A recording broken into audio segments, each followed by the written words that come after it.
Welcome back to the channel. This is Finance Fodder. Today we opened up a TikTok account, so we're just going to search through, see some people that are in debt, comment on their situation, see if there's any way we can help them out. Let's go ahead and get kicked off here. I'm 27 years old and I'm in $106,000 worth of debt, majority of that being student debt. And I've always been open and honest about how I got to where I am today. And I've posted about it on TikTok before, but I haven't really given an update. Today I had a big realization, that I really regret getting so much debt going through school, to be honest. And I try. This is probably going to be pretty common with most people. $106,000 worth of debt at 27. That's definitely going to be above average. I'm pretty sure at 27, most people still have a negative net worth, but it's going to be skewed because of people like this. Like she said, it's student loan debt. A lot of people, they'll go to graduate school on top of their undergrad before getting a job, and that's going to be what digs them into the hole. So I'll definitely have to go back and see some more of her videos, but let's see what else she has to say about it. With regrets because I find them to be stupid. Can't change the past, so you might as well just move forward. But I went to go look at houses today with my partner, and it really sucks knowing that I'm not going to be able to control. I'll tell you right now, looking at houses with $106,000 of student loan, it's going to be a problem. In a prior life, I was actually a mortgage loan originator, and there are two ways they'll look at your student loans. So one of the ways they'll do it, or at least during COVID, this is how they did it. They would take the total balance of the loan and then divide that by 20 and divide that by 12 and get your monthly payment. The reason they did that was during the time everyone was in forbearance program. So no one had payments at the time. So when you're calculating someone's debt to income ratio, it looks like they don't owe anything, but it could be a situation like this where they have $100,000 in student loans. But you can't just say they have a $0 payment because the servicer isn't asking for money. You still have to count it. The other way they'll look at it is just the actual payment they have. So if she's on some kind of income-based repayment, or if she's just on a 10-year or 20-year payment, they'll use that, and that'll go towards her debt-to-income ratio.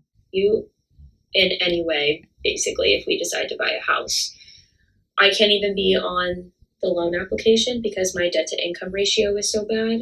And I would basically just be hurting us if I were on the loan application. And that was a really frustrating fact because every single month I spend almost $900 on paying back student loans. And if I didn't have those. Yeah, so $900 a month is massive.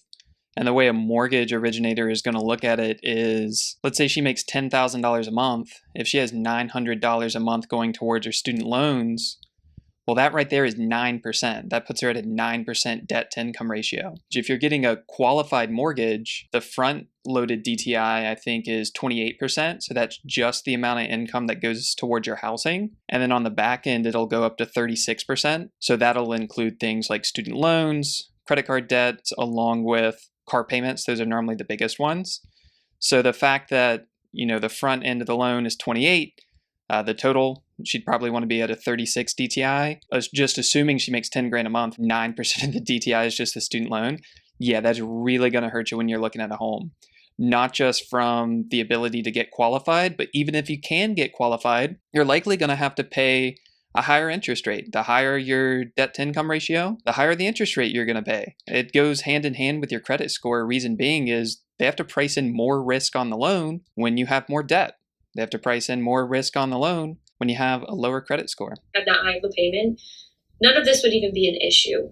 And I feel really discouraged and I feel very upset because I've been paying back my student loans, but it really feels like I'm not making a dent, to be quite honest, because I'm not obviously sending large chunks of change at it every single month. I've just been basically paying the minimum payment and trying to survive because Well, think about it. She's paying $900 a month on, what is it, $110,000 of student loan? Or maybe that's her total debt, but she's paying $9,000 a month. If she has $110,000 of student loans and they're at an 8% interest rate, I mean, there's your $900 a month right there. So she's only paying the interest at $900 a month, assuming her rate's 8 or 9%. Now, maybe she went to school in 2016, 2018. She's got a 5% payment. It's all fed. But there's a lot of people out there. They got 8% interest rates, 10% interest rates, 12% interest rates. people that didn't refinance during 2020 through 2022. And yeah, they're stuck with these massive payments. And if they just do the standard payment that comes with it, they're never going to get this thing paid off. And like she said, she hasn't thrown any big chunks at it. That's going to be the only way to eliminate something like this, is you have to have large sums of money that are actually moving the needle and knocking down the principal balance. That way the interest just isn't getting out of control. Nurse. In Florida, I only make a little over $32 an hour. And so life is $32 an hour. So she's making like 70 grand a year, if that. because I have a roof over my head and I can afford to live within my means currently, but it feels like it can't move forward because I'm being choked by the neck by my debt every single month. And I have no one to blame but myself.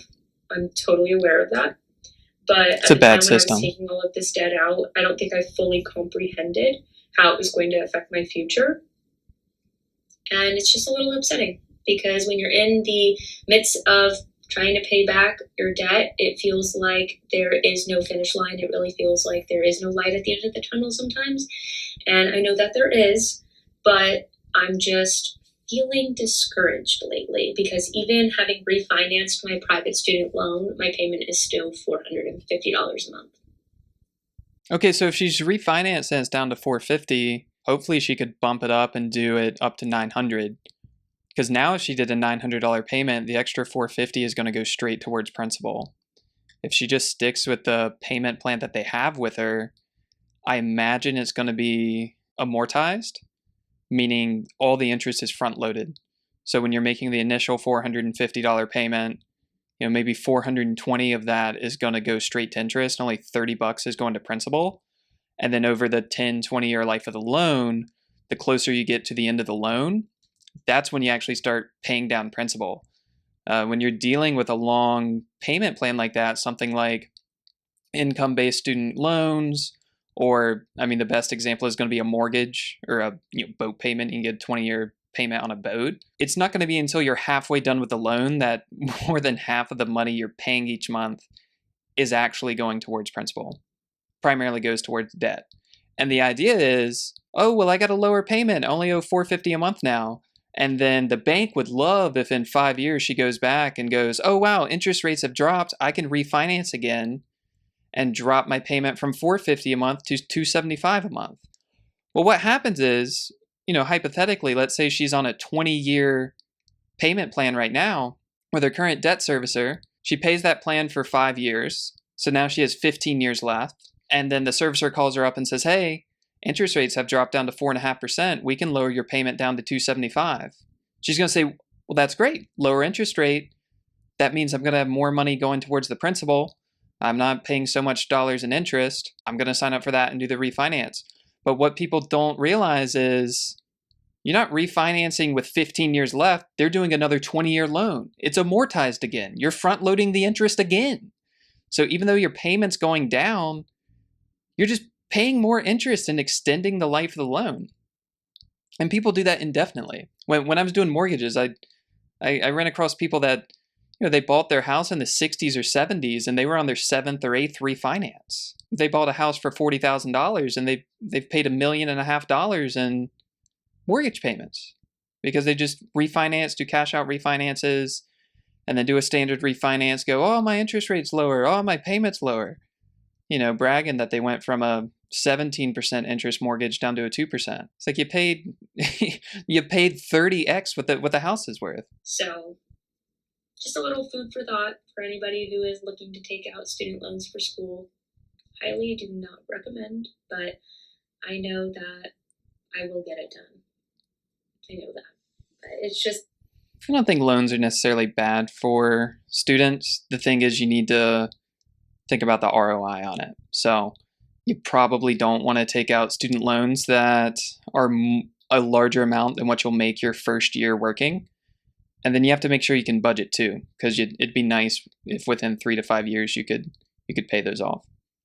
But we'll see what people have to say in the comments here. Locked in for 14 months, paid off $91K as student loans, switched to night shift, worked doubles and OT. That's it. It's the classic Dave Ramsey meme where you see If I was you, I'd be working 80, 90-hour weeks. That's the only way you're going to be able to get rid of this, because the bank has just set it up to where interest is going to be front loaded, and ideally you just keep refinancing until you die. 35 with 300K with a PhD. Yeah, gasps at $32 an hour. That's crazy for the amount of loan she has. Yeah, travel nursing would make a lot more money. And travel nursing, that gives you an excuse to not want to buy a house for a bit too. All right, that's a good one. At least she's on track. She has an idea of what's actually happening, and she's trying to make changes for it. I think she has a decent amount of views, so hopefully she's getting some decent advice. I imagine you have to filter from it, and maybe she catches this and we're able to help her out. Let's try for the next one. All right, this is more typical. This is what I would imagine for, an adult that's well established, if you want to call it that. This is a mixture of debt. So we got credit card debt. That's just straight consumer.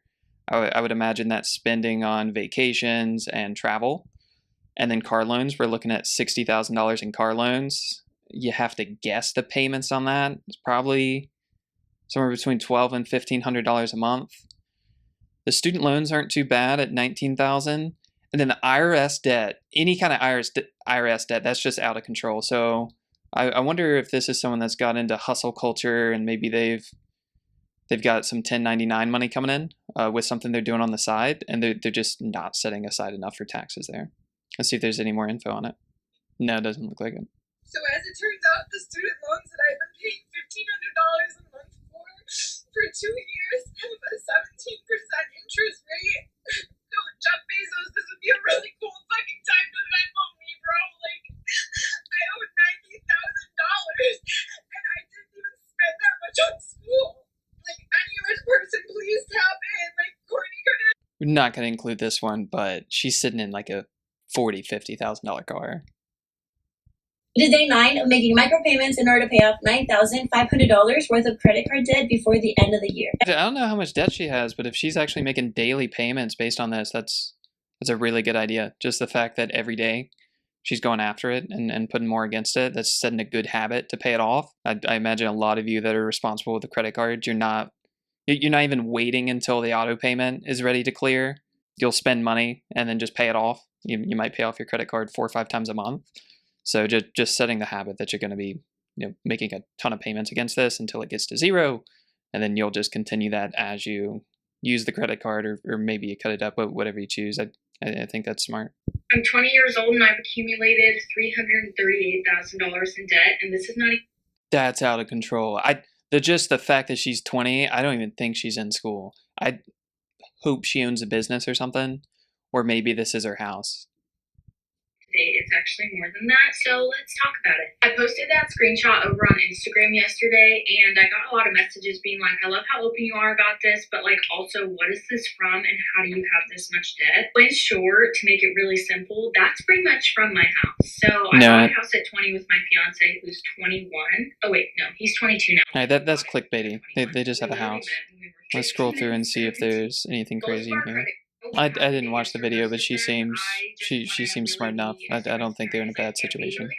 Let's check out some car debt. The student loans are whatever. People kind of get duped into those coming out of school, but I think people do car debt because they want to keep up with people around them, and it's way more so their fault than student loan debt. So let's see what kind of car debt people have.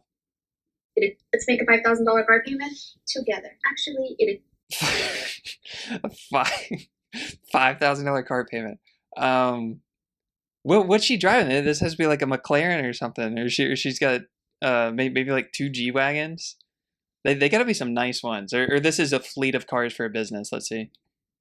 $1,630.55 because this is the last and final car payment.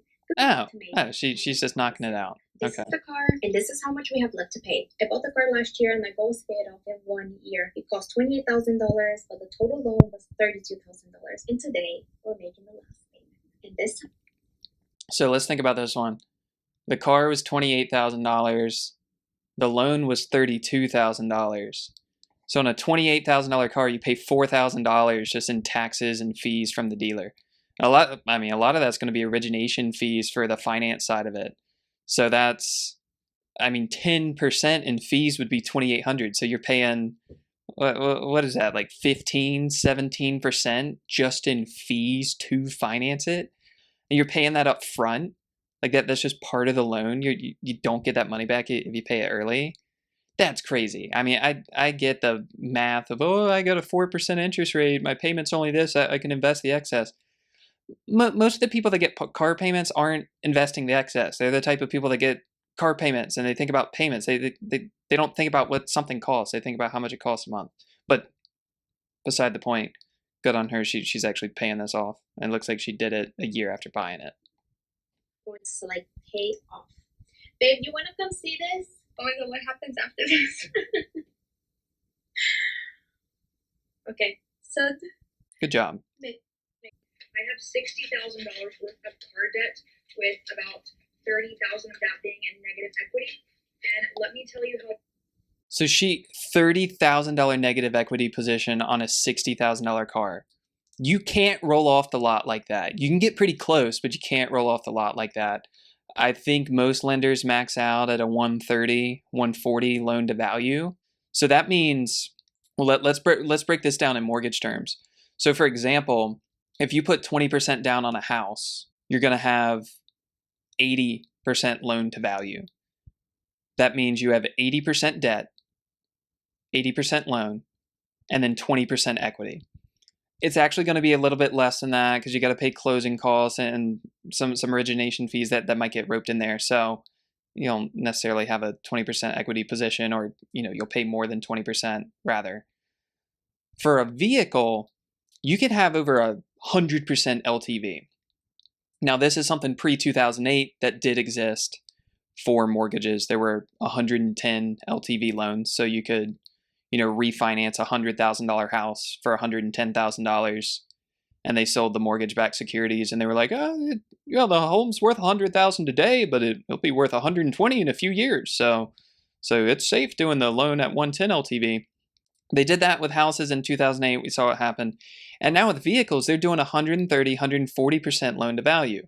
So for easy math, if you buy a $100,000 car, if you have good enough credit, you can get a $140,000 loan for that $100,000 car. Well, why might you need or want a $140,000 loan for a $100,000 car? You got $40,000 worth of negative equity. So you have to roll it into something. And, the bigger the purchase, the more negative equity you can roll it into by dollars. I'm curious what kind of car she has too, because typically electric vehicles, you can roll the most negative equity into because historically they've had the tax credit. So if you have a $7,000 or $9,000 tax credit, instead of saving $7,000 or $9,000 on the car, people are normally just able to roll an extra $7,000 or $9,000 worth of debt into that vehicle. Dealership scammed me because I bought my car by myself back in 2022, and I got scammed, and I don't want y'all to get scammed. She's cutting that bread real bad. So let's talk about it. I went in spring of 2022 to buy my Jeep. I wanted the Jeep Wrangler, which is the hybrid car, part gas, part electric. And anyways, hybrid, tax credit, loop in more negative equity. At the time they didn't have a lot of stock because of COVID.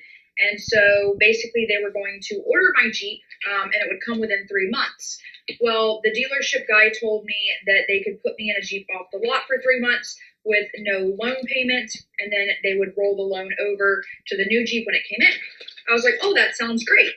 So I signed it. I didn't have any payments. My Jeep came in the mail. My Jeep came. I went and I picked it up. And y'all, when he sat me down, he handed me a piece of paper that said that the car was like $100,000. And when I tell you, I about had a fit, because when I had originally went in, the finance guy told me that my monthly payment was going to be like $600. And then when I told the car salesman that when I was picking up the Jeep, he said that the finance guy lied and that's why he doesn't work there anymore. And now I'm stuck with $1,000 car payment. And the reason why I have well, if the dude lied, this sounds like fraud. Because somehow, and I still don't know how he did it. I worked with a lemon law attorney and I still don't know how he did it. But basically, I'm not going to watch any more of this. Sounds like that car dealer committed fraud and she might need more help than we can give her, or more help she can get from TikTok comments to get this resolved. One way you can avoid this is buy cars for cash on Craigslist. There's a lot of, I mean, there's risk associated with that, and you probably don't want to do it for a $100,000 car. There's a lot of good car dealers out there. There's also a reason car dealers have a stigma. Stop scrolling if you have a car loan, because I'm here to teach you what no one taught me when I was younger. I'm 24 years old right now, and honestly, financial literacy is one of my favorite topics to discuss and teach my boyfriend about, friends about, whatever. See if that's good advice. I have an auto loan right now. It was technically, I don't think it's going to be good advice. Off in under 3, and I just want to show you the step-by-step on how to do it the proper way.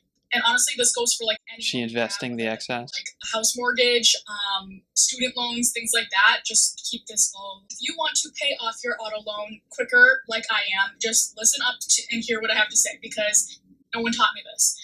If you have a monthly payment, and I will tell you what mine is, it's $379 and 8 cents a month. They will bill you $379 every single month on the 20th, for example. That's when mine is, and that includes interest. So my interest is 6.29. So I don't know exactly off the top of my head how much is for principal and how much for interest, but just know that they're 2 separate things. So I am trying to pay off. We talked about the amortization earlier. That's where it's the curve where you pay more interest up front. The bank front loads it, and then the closer you get to the end of the loan, the larger of a percentage of the payment goes towards principal. Loan way quicker than the 4 years that I originally signed up for. I'm going to do it in under 3, and if I want to make a payment, she probably only adds $50 a month. The $379.08 every single month. But when you want to make an extra payment, specify for principal. Make sure you do this and you do not mess this up. So I have Bank of America, and the only way that I can make another payment that's only applied to principal is if I give them a call or I go. That is crazy. And that's what I'm doing today. Usury. So you want to make sure if you're bringing in a checkbook, you will write out to them in the little subject line, principal only. If you do not do this, they will it's May now, they will put that extra. That's good advice. That's good advice, because so some people don't know to do that. The better advice is to not get a car loan. The idea is, if you put $5,000 down on a car because that's all you can pay, you can drive a $5,000 car. They're perfectly acceptable. You can get a 2008 Civic, 2008 Acura. I drive a old Honda car, or early 2000s, 180,000 miles. So it's a $4,000 car. It runs fine. It doesn't look cool. It's one of the rattier cars in the neighborhood, but mechanically it's sound, and I could afford it. All right, y'all, and that's the video. Thanks for watching. Make sure to subscribe to the channel if you want to see more videos like this. Give it a like as well, and comment down below if there's any specific content creators you'd like me to check out, be it on Instagram, YouTube, or TikTok, and we'll have more videos like this and some other content as well you can check out. Thanks.